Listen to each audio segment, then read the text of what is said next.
Alors les vaches, le troupeau, on a 75 places Cornady.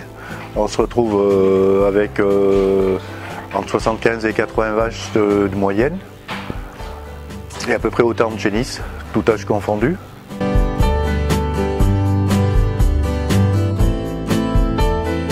C'est vrai que moi jusqu'à présent, je n'ai jamais marqué les vaches qui avaient été inséminées comme ça. Mais bon, à première vue, ça a l'air de bien marcher.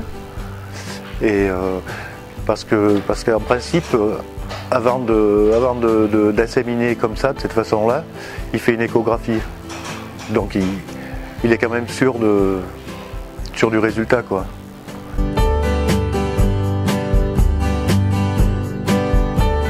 Ouais, pour moi, l'échographie, oui, c'est un plus.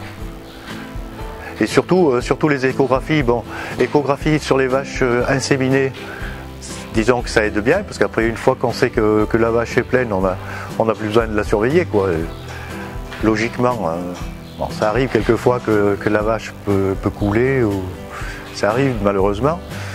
Mais là où je trouve qu'il y a vraiment un plus pour les échographies, c'est avant insémination.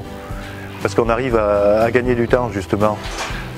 Plutôt que d'inséminer quelquefois une vache qui arrive en chaleur, elle peut avoir un problème, on ne le voit pas comme ça à l'œil, donc on ne sait pas forcément. Ou quelquefois même une vache qui peut faire une métrite, on ne voit pas forcément. Alors que là finalement on croit perdre du temps, et finalement moi je trouve qu'on en gagne. Plutôt que d'inséminer une vache qui fait des retours, 3 ou 4 retours. D'un côté, on économise des doses de semences aussi. Et puis je crois que c'est quand même une bonne chose. Hein.